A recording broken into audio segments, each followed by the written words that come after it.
दिल्ली में आम आदमी पार्टी ने एक बार फिर केंद्र सरकार पर एजेंसीज के दुरुपयोग का आरोप लगाया है। बताया जा रहा है कि पार्टी के राष्ट्रीय संयोजक अरविंद केजरीवाल ने पंजाब के मंत्री सचिव अरोड़ा के साथ ही एक ईडी की छापेमारी को बदलने की राजनीति बताया, जिसके साथ ही प्रेस कॉन्फ्रेंस में केजरीवाल ने कहा कि विपक्षी नेताओं पर दबाव बनाने के लिए केंद्र एजेंसीज का इस्तेमाल किया जा रहा है।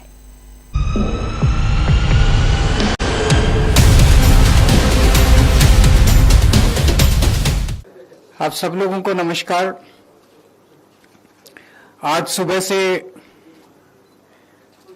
पंजाब सरकार में आम आदमी पार्टी के मंत्री संजीव अरोड़ा जी के घर पे ईडी की रेड चल रही है।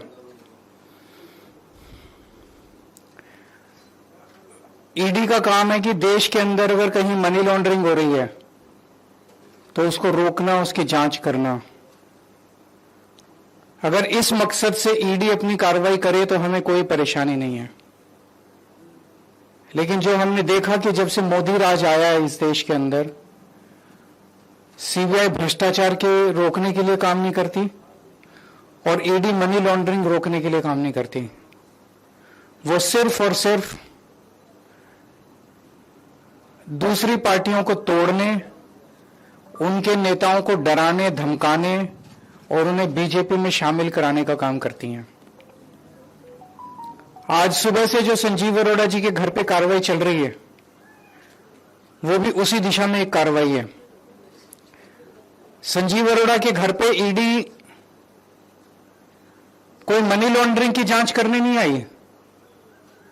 पिछले एक महीने के अंदर ये दूसरी ईडी की रेड है संजीव अरोड़ा जी के यहां।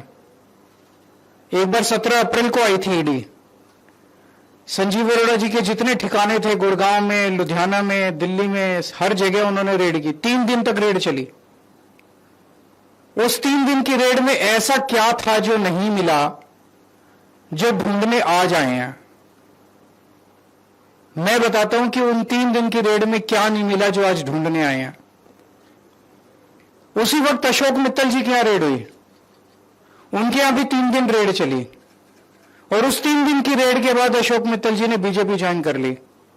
उनके यहां रेड खत्म हो गई, उनका सारा मामला रफा दफा हो गया। संजीव अरोड़ा जी ने बीजेपी ज्वाइन नहीं की। उस दिन उन पर काफी दबाव डाला गया, बीजेपी ज्वाइन कर लो, बीजेपी ज्वाइन कर लो। अगर वो उस दिन बीजेपी ज्वाइन कर लेते तो शायद आज ईडी की रेड नहीं होती। तो आज ईडी की रेड हुई है उनको सबक सिखाने के लिए कि तुमने बीजेपी ज्वाइन क्यों नहीं की। या तो बीजेपी ज्वाइन कर लो और नहीं तो गिरफ्तार कर लिए जाओगे। इसलिए आज ईडी की रेड हुई है। यह बहुत ही दुख की बात है जिस तरह से एजेंसीज को दुरुपयोग किया जा रहा है मोदी राज के अंदर। पंजाब को खासकर मोदी जी टारगेट कर रहे हैं। पंजाब के लोगों के साथ धक्का किया जा रहा है, पंजाब के लोगों के साथ नाइंसाफी की जा रही है, पंजाब के लोगों को कुचलने की कोशिश की जा रही है, पंजाब के लोगों के साथ अन्याय किया जा रहा है। पिछले 4 साल में मोदी जी ने पंजाब में पहले 3 काले कानून लाने की कोशिश की। पंजाब के किसानों के विरोध के सामने मोदी जी को झुकना पड़ा। पिछले 4 साल से ग्रामीण विकास का हजारों करोड़ रुपया, जिससे मंडियों की, गांव-गांव की सड़कें बननी होती हैं, वो प्रधानमंत्री जी ने रोक दिया। पंजाब यूनिवर्सिटी टेक ओवर करने की कोशिश की गई। चंडीगढ़ को, हरियाणा को ट्रांसफर करने की कोशिश, पंजाब से छीनने की कोशिश की जा रही है। पंजाब के पानियों के ऊपर डाका डालने की कोशिश की जा रही है। बीबीएमबी को हथियाने की कोशिश की जा रही है। ऐसे न जाने कितने मामले हैं जो केंद्र सरकार और मोदी जी पंजाब के लोगों के साथ धक्का कर रहे हैं। और अब पिछले कुछ दिनों से रोज बस एक ही खबर है, आज ईडी ने यहां रेड कर दी, आज ईडी ने वहां रेड कर दी। जैसे ही बंगाल के चुनाव खत्म हुए, ईडी की पूरी दिल्ली की टीम, केंद्र की टीम सारी जो है वो पंजाब के अंदर आ गई है। इनका मकसद कोई काला पैसा ढूंढना है, मनी लॉन्ड्रिंग ढूंढना नहीं है। आज से 10 साल पहले प्रधानमंत्री जी ने खुद अपने भाषण में शुवेंदु अधिकारी के खिलाफ भ्रष्टाचार के आरोप लगाए थे, संगीन आरोप लगाए थे। कोई देश का प्रधानमंत्री अगर किसी के खिलाफ संगीन आरोप लगाए तो छोटी बात नहीं है। ऐरे गहरे ने आरोप नहीं लगाए थे। बीजेपी के किसी स्पोक्सपर्सन ने आरोप नहीं लगाए थे, बीजेपी के किसी छोटे नेता ने। प्रधानमंत्री, भारत के प्रधानमंत्री ने शुवेंदु अधिकारी के खिलाफ आरोप लगाए थे। आज प्रधानमंत्री जी खुद उन्हें सीएम की शपथ दिला के आए हैं अपने हाथ से। अमित शाह जी ने हेमंत बिश्व शर्मा के खिलाफ भ्रष्टाचार के संगीन आरोप लगाए थे, उसको इन्होंने असम का मुख्यमंत्री बना दिया। अजीत पवार के खिलाफ प्रधानमंत्री जी ने खुद भ्रष्टाचार के आरोप लगाए थे, उसके 6 दिन के अंदर उसको महाराष्ट्र का उप मुख्यमंत्री बना दिया। शुवेंदु अधिकारी के खिलाफ ईडी नहीं जाएगी, ईडी संजीव अरोड़ा के खिलाफ जाएगी। हेमंत बिश्व शर्मा के खिल को गिरफ्तार नहीं किया जाएगा, गिरफ्तार केजरीवाल को किया जाएगा।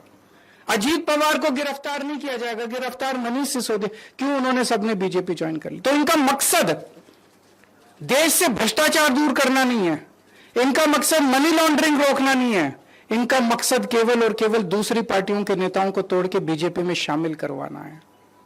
आज पंजाब के अंदर इनके पास चुनाव लड़ने के लिए, खड़े करने के लिए नेता नहीं है, इसलिए दूसरी पार्टियों को तोड़ तोड़ के अपनी पार्टी में शामिल कराने की कोशिश कर रहे हैं। मैं मोदी जी को याद दिलाना चाहता हूं पूरी विनम्रता के साथ, पंजाब गुरुओं की धरती है। आज मोदी जी जो पंजाब के साथ अत्याचार कर रहे हैं, वो हमें उस वक्त की कई सौ साल पहले की याद दिलाता है जब औरंगजेब ने भारत के अंदर जगह जगह अत्याचार कर करके भारत के कई हिस्सों पे कब्जा कर लिया था। आज मोदी जी ने बेईमानी कर करके भारत के कई हिस्सों पे कब्जा कर लिया है।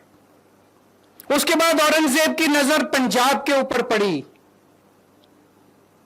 पूरे देश के बेईमानी पे कब्जा करने के बाद अब मोदी जी की नजर भी पंजाब के ऊपर पड़ी है। औरंगजेब ने पंजाब के लोगों के साथ खूब अत्याचार किया, मोदी जी भी पंजाब के लोगों के साथ खूब अत्याचार कर रहे हैं। लेकिन उस वक्त हमारे गुरु साहिबान ने औरंगजेब के अत्याचार का सामना किया, अन्याय का सामना किया और अपनी कुर्बानियां दी।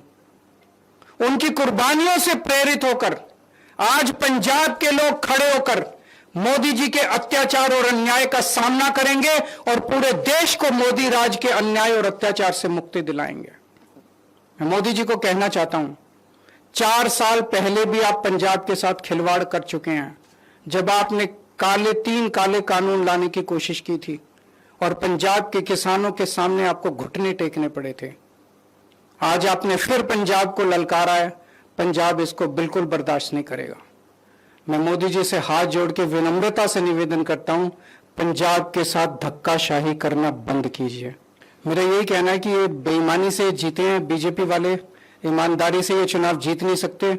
मोदी जी देश के अंदर बहुत बहुत बहुत ज्यादा अनपॉपुलर हो चुके हैं। अगर ईमानदारी से एक भी चुनाव कराया जाए तो बीजेपी एक भी स्टेट इस देश के अंदर नहीं जीत सकती।